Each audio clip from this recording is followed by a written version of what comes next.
ချစ်တော်ဓမ္မမိတ်ဆွေညီကိုမောင်မများမင်္ဂလာနံနက်ခင်းနဲ့အတူမင်္ဂလာညချမ်းပါလို့ခရစ်တော်နာမဖြင့်နှုတ်ခွန်းဆက်ပါတယ်ဒီနေ့မှာသုတ်တန်ကျမ်းအခန်းကြီး18အပိုင်ငယ်73တပိုက်မှာအကျဉ်သူသည်ကျေးဇူးကိုမသိမကောင်းသောအမှုနှင့်ဆက်၏ထိုသူ၏အိမ်သည်မကောင်းသောအမှုနှင့်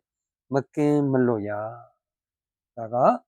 တရားနှုတ်ထွက်စကားဖြစ်ပါတယ်ဒါကြောင့်မို့ဒီနေ့ရှောလမုန်မင်းကြီးကဘုရားသခင်သူ့ကိုဖွင့်ပြတဲ့အရာကအကျဉ်သူသည်ကျေးဇူးကိုမသိမကောင်းသောအမှုနှင့်ဆက်၏နော်ဒီနေ့ကျွန်တော်တို့မြန်မာဆိုးစကားတစ်ခွန်းရှိတယ်တလုတ်စားဘူးသူ့ကျေးဇူးနော်ဒါကြောင့်မို့ကျေးဇူးတရားဆိုတာအင်မတန်မှအရေးကြီးတယ်ကျေးဇူးတရားကိုကျွန်တော်တို့ကြည့်တဲ့အခါမှာနံပါတ်1ဘုရားသခင်ကျေးဇူးတရားကိုကျွန်တော်တို့သိရမယ်နော်ယုံကြည်သူမှန်ရင်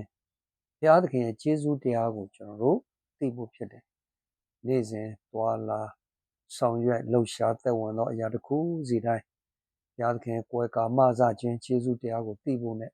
နေ့စဉ်စားရတောက်ရရှူရရှိုက်ရတဲ့လေတွေမှအစအားလုံးအစအရာနေမင်းကြီးရဲ့ပူပေးသောအရာမှအစဘုရားသခင်ကျေးဇူးတရားများကိုသိဖို့ဖြစ်တယ်နော်ဆိုတော့ဒီကနေ့လူချင်းကိုတဲ့ကျေးဇူးတရားသိဖို့လိုသလားတဲ့လိုပါတယ်ချစ်တော်ဓမ္မမျိုးဆိုအင်မတန်မှအရေးကြီးပါတယ်နော်လူတယောက်ကဟာလာလက်ဆောင်ပေးလိုက်တာနဲ့ကျေးဇူးတင်မဆုံးဘူးပေါ့သဘောကဆိုလိုတာနော်ဆိုတော့ကျေးဇူးတင်မဆုံးဖြစ်တဲ့လူတယောက်ကပေးကမ်းရတဲ့လူတွေအတွက်ကအင်မတန်မှပီတိဒီနေ့ဖြာရတာပေါ့နော်ပီတိဖြစ်ရတယ်ဝမ်းသာရတယ်ဝမ်းမြောက်ရတယ်ဟောကျေးဇူးသိတတ်တယ်သို့တော်တဲ့ဒီနေ့ရှောလမုန်ပြောတာကထိုသူသည်ကျေးဇူးမသိဘဲနဲ့နော်အကျဉ်သူသည်ကျေးဇူးကိုမသိတတ်တယ်လို့နော်ကျေးဇူးမသိတတ်ဘဲနဲ့ကျေးဇူးကိုမကောင်းတဲ့အရာနဲ့ပြန်ဆက်တာဆိုတော့ပြောနေတာကကျေးဇူးကမ်းပလိုက်တာပေါ့ကျေးဇူးကမ်းလိုက်တာနော်ဆိုတော့အဲ့ဒီအရာကဘုရားသခင်ဘာပြောတယ်လဲအကျဉ်သူသည်ကျေးဇူးမသိတတ်ဘူးဆိုရင်မကောင်းသောအမှုနဲ့ပြန်ပြီးတော့မှ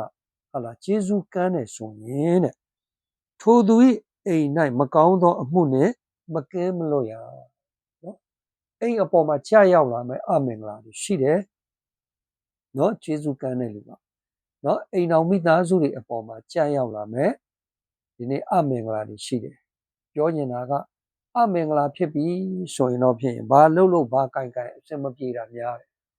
နော်ခက်ခဲရှိတာများတယ်ဘုရားသားသမီးဖြစ်တာမှန်တယ်သို့တော့ဟာလာလုံလေရာကိုင်းလေရာမှာအကျိုးဖြစ်ထွန်းမှုအင်မတန်မှအားနည်းတယ်နော်ရုန်းကန်ရခြင်းကပိုများတာလှုပ်ရှားရခြင်းကပိုများတာအဲ့ဒါကိုပြောနေတာဖြစ်တယောက်ချစ်တော်ဓမ္မမိတ်ဆွေလောကမှာတယောက်တလုတ်စားဘူးသူစုကျေးဇူးဆိုတဲ့အတိုင်းနော်တလုတ်စားဘူးရင်သူ့ရဲ့ကျေးဇူးကိုသိတတ်တယ်ဆိုရင်ဒီကနေ့ကျေးဇူးနဲ့ပဲပြန်တုတ်ပြန်ပြီးတော့ကျေးဇူးကမ်းခြင်းနဲ့မတုတ်ပြန်ပြီးလို့ကျွန်တော်တို့ဒီအရာရာပေါ်မှာသတိထားမှာဖြစ်နော်ကျွန်တော်တို့ရဲ့လုပ်ငန်းခွင်ထဲမှာကျွန်တော်တို့ရဲ့အဖွဲ့အစည်းမှာကျွန်တော်တို့ရဲ့မိသားစုမှာကျွန်တော်တို့ရဲ့အတိုင်းဝိုင်းမှာကျွန်တော်တို့ရဲ့ဟာလာရွှေမျိုးပေါက်ဖော်ထဲမှာဟာလာညီကိုမောင်နှမတွေအတိုင်းဝိုင်းတငယ်ချင်းတွေထဲမှာကျွန်တော်တို့ကကျေးဇူးအကောင်းဆုံးနဲ့ပြန်လဲတုတ်ပြန်တတ်တော်သူဖြစ်ဖို့လိုတယ်ကျေးဇူးကမ်းရာမရောက်ဖို့သတိထားမှာဖြစ်တယ်နော်ဆိုးကျိုးကပါလဲနော်ကျေးဇူးကမ်းမိပြီဆိုရင်တဲ့မကောင်းသောအမှုနဲ့ဆက်၍ထိုသူ၏အိမ်သည်မကောင်းသောအမှုနဲ့မကင်းမလို့ရနော်ကျေးဇူးကိုမကောင်းသောအမှုနဲ့တုတ်ပြန်မိတဲ့အခါမှာအိမ်ထောင်အပေါ်မှာမိသားစုတွေအပေါ်မှာပါဒီကနေ့မကောင်းသောအမှုတွေဝင်ရောက်လာနိုင်တယ်ဆိုတော့ကျွန်တော်တို့သတိမူဖို့ဖြစ်တယ်ချစ်တော်ဓမ္မမျိုးဆိုနော်ဘုရားသားသမီးတွေ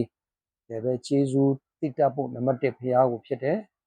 နော်ဘုရားကိုကျေးဇူးတင်တတ်ဖို့ကျေးဇူးသိတတ်ဖို့ဖြစ်တယ်ဒုတိယကတော့ဖြစ်ရင်ကျွန်တော်တို့နေ့စဉ်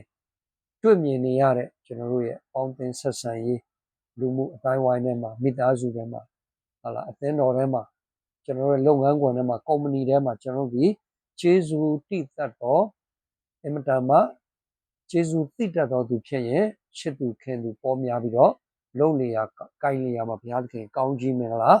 ရှိစေမယ်ဆိုတာကိုဒီနေ့ကျေးဇူးကောင်းသောအရာနဲ့ပြန်လဲဆက်တတ်တော်သူကျေးဇူးသိတတ်တော်သူဖြစ်ဖို့ဒီနှုတ်ကပတ်တော်အပြင်အနေနဲ့ပြန်လဲဝေငှပါတယ် အရောက်စီတိုင်းပေါ်ဘုရားသခင်ကောင်းကြီးပေးပါစေ